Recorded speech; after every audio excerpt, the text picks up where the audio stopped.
Hello friends, Marathi हृदयस्पर्शी कथा चॅनलमध्ये तुमचं खूप खूप स्वागत आहे. शिवगौरी भाग 18. शिवगौरीचे यामागचे सर्व भाग तुम्हाला चॅनलवर पाहायला मिळतील. निखिलने नंबर बघितला आणि त्याच्या डोक्यावर आश्चर्याच्या रेषा उमटल्या. तो स्वतःशीच म्हणाला, रात्रीच्या 11 वाजता ही मला का कॉल करते? मग निखिल शैलेश यांच्याकडे पाहून म्हणाला, काका तुम्ही इथेच थांबा, चहा थंड झाली आहे, मी बघतो आणि दुसरी घेऊन येतो. असं म्हणत तो तिथून निघून गेला आणि कॅन्टीनच्या दिशेने जाऊन फोन आन्सर केला. बोल, यावेळी का करू शकत नाही? नाही, मला तसं म्हणायचं नाही. तू कधीच करत नाहीस आणि तेही रात्री, म्हणून मी विचारलं. हो, मी कधीच केला नाही, पण याचा अर्थ असा नाही की मी कधी करू शकत नाही. हो, तू करू शकतेस. बोल, काय झालं? काही विशेष नाही. मिस्टर स्वीट अँड कूलला फक्त विचारायचं होतं की तो आजकाल कुठे दिसत नाही. खूप बिझी आहे का? नो, असं नाहीये, बस असंच. काय झालं निखिल, काही अडचण आहे का? तू खूप कमी आवाजात बोलत आहेस. No, I am fine. तू बोल, काय काम होतं? काम तर आहे, पण काय ते मी तुला भेटून सांगेन. जर तुझ्या बिझी शेड्यूलमधून थोडा वेळ काढू शकत असशील तर भेट. असं कोणतं काम आहे की तुला अचानक भेटायचं आहे? सांगितलं ना, मी भेटल्यावर तुला सांगेन. तू सांग की मला भेटू शकशील की नाही. मी तुझ्याशी इतकं खोटं बोललो आहे की तुझ्यासमोर यायची हिंमत होत नाही अंजली. म्हणूनच मी तुला टाळतो आहे. तुझ्या नजरेत माझ्याबद्दल तिरस्कार आणि द्वेष मी सहन करू शकणार नाही, आणि यापुढे तुझ्याशी खोटं बोलणंही शक्य नाही. निखिल स्वतःच्याच मनात गोंधळून गेला होता. काहीच उत्तर न मिळाल्यावर अंजली म्हणाली, हॅलो, तू ऐकतोयस ना? तुला भेटायचं नसेल तर मी आग्रह करणार नाही. नाही, तसं नाहीये. खरं तर मी काहीतरी विचार करत होतो. मी असं काय बोलले ज्याचा तुला इतका विचार करायला लागला? सोड, बोल, कधी भेटायचं आहे? उद्या भेटू शकशील? ओके, उद्या फ्री होताच तुझ्या घरी ये. नो, घरी नाही, जिथे आपण पहिल्यांदा भेटलो होतो तिथे ये. मी उद्या संध्याकाळी तुझी वाट पाहीन. ठीक आहे, मी आता ठेवतो. Good night. तू माझ्यापासून काही लपवत आहेस? म्हणजे समजलं नाही? ज्याचं बोलणं कधीच संपत नाही आणि जो प्रत्येक गोष्टीचं पलटून उत्तर देतो, तो अचानक असा शांत झाला तर काहीतरी कारण असेलच ना? कारण तर आहे, खूप मोठं कारण आहे, आणि ते कारण कळल्यावर कदाचित तुला माझ्याशी बोलायला कधीच आवडणार नाही. निखिल पुन्हा मनात बोलला, अरे तू पुन्हा गप्प झालास? नाही, तसं नाही. मी फक्त फक्त काहीतरी विचार करत होतो. हे खूप विचित्र आहे ना? जेव्हा मला तुझ्याशी बोलायचं नव्हतं तेव्हा तुझं बोलणं कधी थांबतच नव्हतं, आणि आज मी बोलत आहे तर तुझ्याकडे बोलायला काहीच नाही. निखिलने एक दीर्घ श्वास घेतला आणि म्हणाला, उद्या भेटून बोलूया. Okay, good night. Good night. निखिलने फोन कट केला आणि स्वतःशीच म्हणाला, कळत नाही हे मन त्या लोकांमध्येच का गुंतते ज्यांना भेटण्याच्या मार्गात 100 अडथळे असतात. काहीही झालं तरी मी तुला उद्या सर्व काही सांगेन, मग त्याचा परिणाम काहीही असो. पण आता आम्ही खोट्याचं ओझं सहन करू शकत नाही. एक खूप मोठा दिवस निघून गेला होता, कारण या एका दिवसात बरंच काही घडलं होतं, ज्याने काहींच्या जीवनाची स्थिती आणि दिशा दोन्हीही बदलली होती. गौरीच्या हृदयातील द्वेषाची जागा सहानुभूतीने घेतली होती, आणि तिचा राग संपूर्ण सत्य कळाल्यावर तिच्या डोळ्यांतून वाहून गेला होता. शिवला गोळी लागणे, त्याच्या जीवाला धोका निर्माण झाल्याने संपूर्ण कुटुंबाचा श्वास थांबला होता. आज रात्रीची झोप सर्वांच्या डोळ्यातून गायब झाली होती. रडून रडून शालिनीची तब्येत बिघडली होती. तिच्या तब्येतीचा विचार करून शिवानी आणि अवीने शिवची शपथ देऊन जबरदस्तीने तिला खाऊ घातले आणि मग औषध देऊन झोपवले होते. अमृता शिवानीला चिकटून बसली होती, तर शिवानी तिला धीर देत देवाला प्रार्थना करत होती. अवी शालिनीच्या रूममध्ये इकडे तिकडे फेऱ्या मारत होता. शिवमध्ये अनेक उणिवा होते आहेत हे जवळपास सगळ्यांनाच माहीत होतं, पण सगळ्यांना हेही ठाऊक होतं की त्याने आपलं आयुष्य आपल्या फॅमिलीसाठी वाहून घेतलं होतं, आणि त्यांच्यासाठी तो काहीही करायला तयार असतो. आपला राग आणि अहंकारामुळे त्याने सगळ्यांनाच आपला शत्रू बनवले होते, पण त्याच्या वागण्यामागे काहीतरी कारण आहे हे सर्वांनाच माहीत होते. तो पहिला असा नव्हता. काळाच्या प्रकोपाने त्याला असे बनवले होते. त्याने जे काही पाहिले आणि सहन केले त्यावरून त्याने समज करून घेतला की ज्याच्याजवळ पैसा आणि पॉवर आहे, ज्याच्याकडे माणुसकी नाही, हे जग त्याचंच ऐकते आणि त्याच्याच इशाऱ्यावर चालतं. नाहीतर ज्याच्याकडे या सर्व गोष्टी नाहीत, त्याला या सगळ्या जगात जगण्याचा काहीच अधिकार नाही. इकडे हॉस्पिटलमध्ये बसलेले शैलेश सुद्धा काळजीत होते. अर्थातच त्यांचं कधीच पटलं नाही, पण शिवमध्ये त्यांचा जीव होता. अखेर तो त्यांच्या दादा बहिणीची शेवटची निशाणी होता. त्याने सुडाच्या मार्गापासून दूर राहून आनंदी जीवन जगावं असं त्यांना वाटत होतं आणि यावरून दोघांमध्ये अनेकदा भांडणं होत होती. मनातून त्यांनाही त्याची काळजी वाटत होती. निखिल त्यांच्या शेजारीच बसला होता. त्याच्या मनात एक वेगळंच युद्ध सुरू होतं. एकीकडे त्याचा जिवलग मित्र त्याच्या आयुष्याची लढाई लढत होता, तर दुसरीकडे त्याने काल दिव्याला भेटून तिला संपूर्ण सत्य सांगायचं ठरवलं होतं. त्यानंतर दिव्या त्याच्यापासून दूर जाणार हे निश्चित होतं. पण फक्त एका छोट्याशा आशेवर तो आपला इरादा पक्का करत बसला होता. इकडे शालिनी झोपल्यानंतर अवी गार्डनमध्ये फिरायला आला. तिथलं शांत वातावरणही त्याला शांती देत नव्हतं. एकीकडे तो शिवची काळजी करत होता, तर दुसरीकडे तो त्याच्या मानसिक समस्यांशी झगडत होता. ज्या मुलीबद्दल त्याने आपल्या भावी आयुष्याची सुंदर स्वप्ने पाहिली होती, ती आता त्याची वहिनी होती. ती आपली नाही याचं त्याला समाधान वाटलंही असतं, पण सतत डोळ्यांसमोर राहून ती आता दुसऱ्याची आहे ही गोष्ट मनाला टोचत राहील. त्यांचं नातं काही वेगळंच आहे. ही गोष्ट किती वेदनादायी आहे हे फक्त तोच समजू शकत होता. तर दुसरीकडे ज्या मुलीने आपल्यावर प्रेम केले, आपण तिच्या भावनांची खिल्ली उडवली, हे देखील आता त्याला त्रास देत होते. शेवटी आपल्या प्रेमापासून दूर राहण्याचे दुःख त्याला माहीत होते. त्याचे आयुष्य इतके गुंतागुंतीचे होईल याची त्याने स्वप्नातही कल्पना केली नव्हती. इकडे गौरी आरशातून बेडवर बेशुद्ध पडलेल्या शिवकडे बघत होती. त्याच्यासोबत घालवलेले क्षण एक एक करून तिच्या मनात ताजे होत गेले.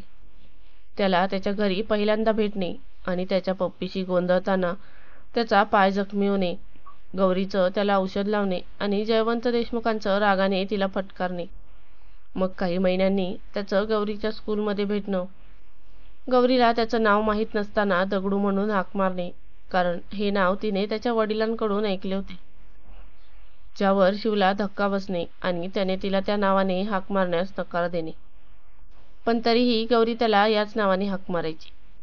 गौरी 7वीत आणि शिव 9वीत असतानाही गौरी त्याला आपल्या स्वभावाप्रमाणे चिडवायची.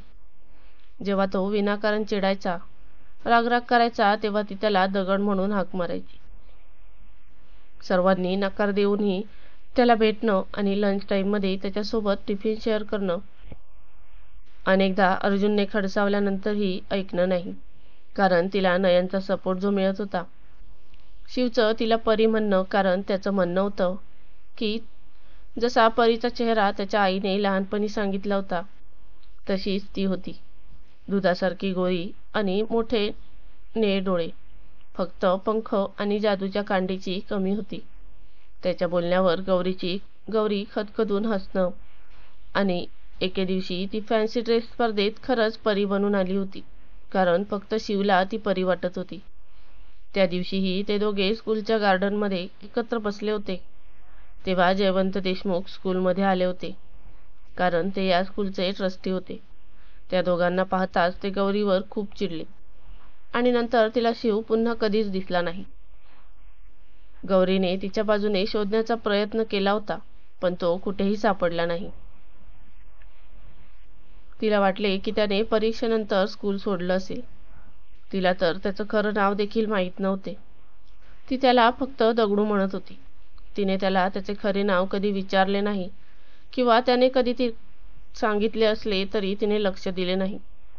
एक एक करून सगळ्या गोष्टी तिच्या मनात ताज्या झाल्या, जणू कालच घडल्या होत्या. मग अचानक तिच्या कानात तिचे शब्द पडले.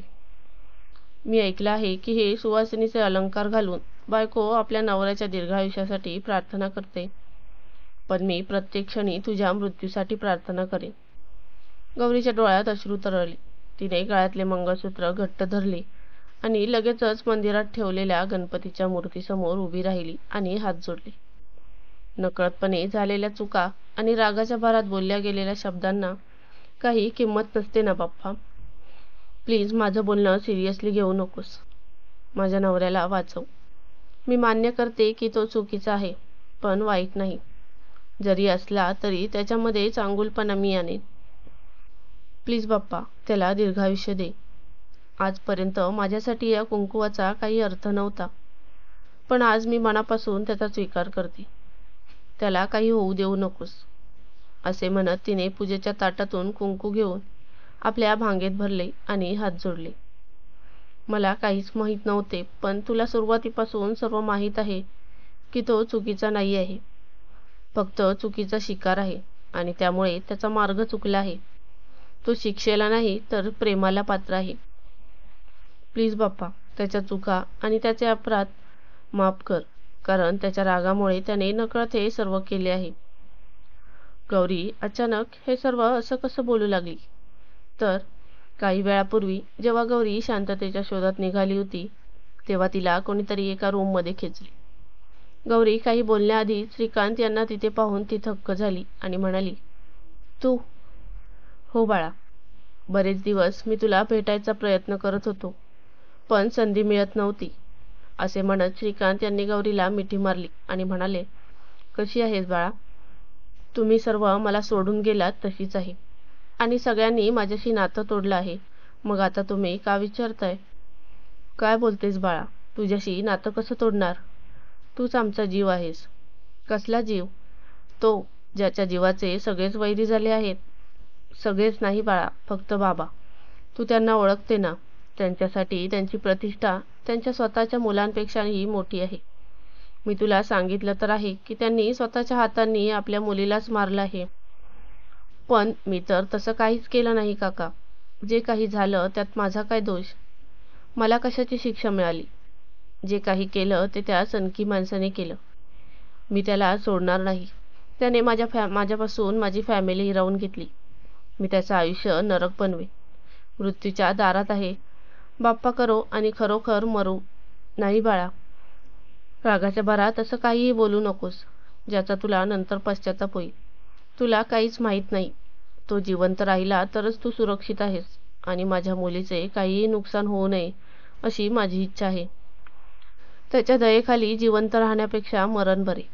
त्याने माझा जीव वाचवला या विचारानेच मला गुदमरल्यासारखे वाटते. तू हे बोलत आहेस कारण तू त्याला ओळखलं नाहीस. तुला सत्य माहीत नाही, पण आज मी तुला सर्व काही सांगेन, कारण तुझ्यासाठी सर्व काही जाणून घेणं खूप महत्त्वाचं आहे. कसलं सत्य? मी तुला तेच सांगायला आलो आहे. जे काही उरलं आहे ते नष्ट होण्याआधी तुला सत्य जाणून घेणं महत्त्वाचं आहे, जे तुला आजपर्यंत सांगितलं नाही. तुला आठवतोय तो मुलगा जो तुझ्याबरोबर शिकायचा? आपल्या मॅनेजरचा मुलगा, ज्याच्याशी तुला मैत्री करण्यावरून बाबांनी खूप फटकारले होते. दगडू? हे बोलता बोलता गौरीच्या डोळ्यात पाणी आले. डोंट से काका की हा दगडू आहे. हो, हा तोच मुलगा आहे. त्याचे वडील आपल्या इथे मॅनेजर होते आणि माझे मित्रसुद्धा. तो गरीब होता, पण खूप चांगला माणूस होता. पण बाबांना गरीब लोक कधीच आवडले नाहीत. त्यांना माझी मैत्री आवडली नाही. आमची बहीण होती करुणा, खूप प्रेमळ आणि सगळ्यांची खूप लाडकी होती. आम्ही तिच्यासाठी खूप स्वप्ने पाहिली होती, पण तिचं कॉलेजमधल्या एका मुलावर प्रेम जमलं. जेव्हा बाबांना हे समजलं तेव्हा त्यांनी त्या मुलाला धमकावले आणि करुणाला घरात कैद करून ठेवलं. पण तिचं रडणं, तिची तळमळ मला सहन झाली नाही आणि वरती तिने मला सांगितलं की ती आई होणार आहे. हे ऐकल्यावर मला समजलं की बाबा तिला आता जगू देणार नाही. माझ्या बहिणीच्या प्रेमापोटी आणि तिला जिवंत पाहण्याच्या इच्छेने मी तिला घरातून दूर पळून जाण्यास मदत केली.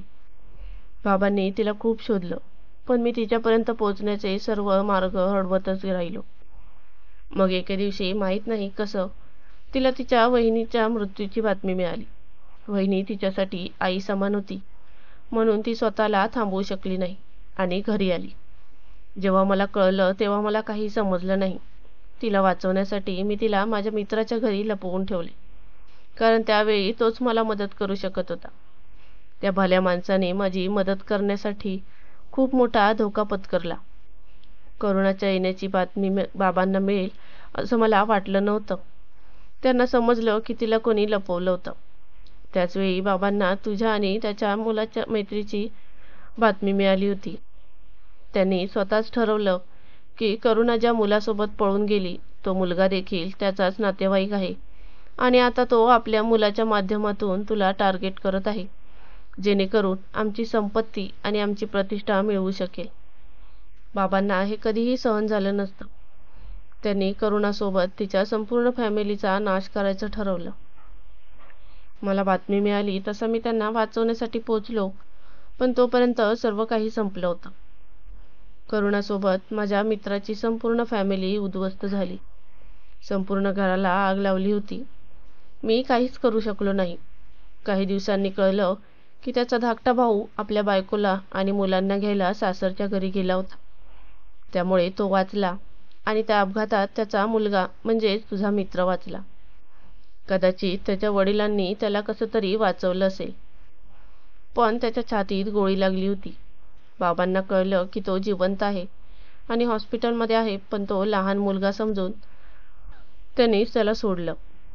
पण वर्षभरानंतर एके दिवशी तो घरी आला आणि त्याने धमकी दिली की ज्या गरिबीच्या तिरस्काराच्या कारणामुळे त्याची संपूर्ण फॅमिली उद्ध्वस्त केली होती, त्याच गरीब भिकाऱ्याचा मुलगा त्यांच्या नातीला म्हणजेच तुला आपली बायको बनवेल. मग अचानक ते सर्वजण गायब झाले. मी खूप शोधलं, पण ते कुठेच सापडले नाही. आणि मग काही वर्षांनी तो आमच्या प्रतिस्पर्धी कंपनीबरोबर या शहरात दाखल झाला. मग पुढे काय झालं ते तुला माहीतच आहे.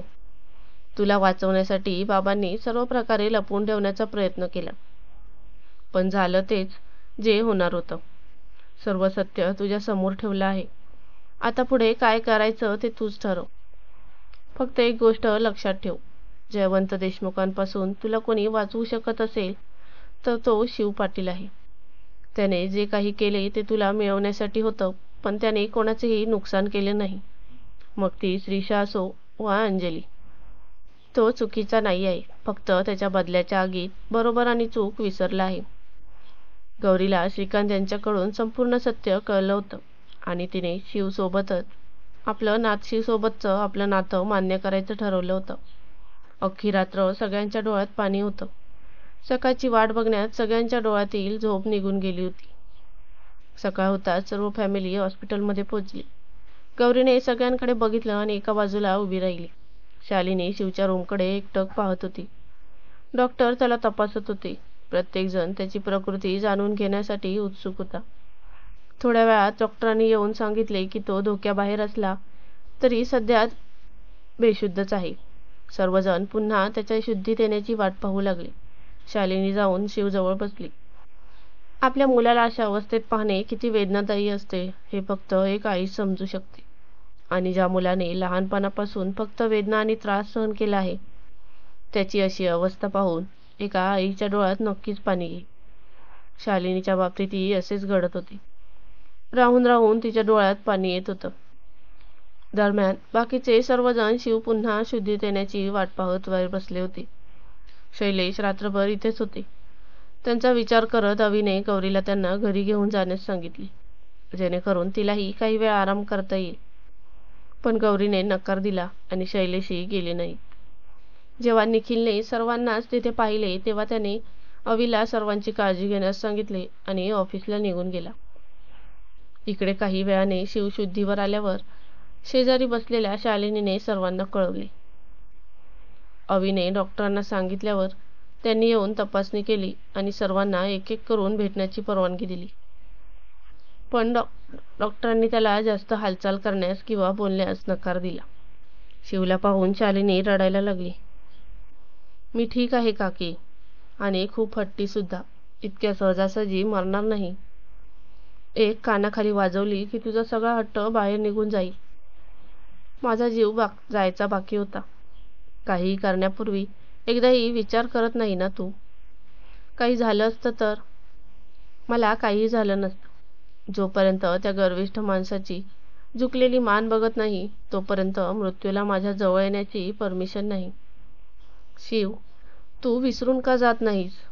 शिवने शालिनीकडे रागाने पाहिले, तसे तिने आपले वाक्य अर्धवट सोडले. लवकर बरा हो आणि घरी ये. तुझ्याशिवाय ते घर खायला उठतं. काका कुठे आहे? बाहेरच बसले आहेत. कालपासून ना काही खाल्ले ना डोळे बंद केले. तू थांब, मी त्यांना पाठवते. तुला पाहून त्यांनाही बरं वाटेल. असं म्हणत शालिनी उठली आणि बाहेर येऊन शैलेशांना शिवला भेटायला सांगितले. शैलेश उठले नाहीत म्हणून अवी, शिवानी आणि अमृता आत गेले. का जात नाही तुम्ही? तो तुम्हाला विचारत होता, शालिनी म्हणाली. काय करू त्याला भेटून? त्याला आपल्या दुःखाने काय फरक पडतो? तो नेहमी त्याला पाहिजे तेच करतो. मुलं त्यांची मनमानी करतात. याचा अर्थ असा नाही की मोठ्यांनीही आपला हट्ट घेऊन बसावा. जाऊन भेटा त्याला. त्यालाही आवडेल आणि तुम्हालाही समाधान मिळेल. मी जाणार नाही. त्याला पाहून मला राग येतो. या अवस्थेत त्याला काही वाईट बोलायची माझी इच्छा नाही. आपल्याला राग त्यांचाच येतो ज्यांच्यावर आपलं अपार प्रेम असतं, गौरी शैलेशांना म्हणाली. दोघांनीही तिच्याकडे पाहिले.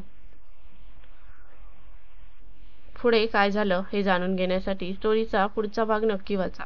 आणि स्टोरी आवडत असेल तर व्हिडिओला एक लाईक आणि चॅनलला सबस्क्राईब करून बेल आयकॉनचे बटन ऑलवर सेट करा, जेणेकरून पुढच्या भागाचे नोटिफिकेशन तुम्हाला मिळेल. धन्यवाद.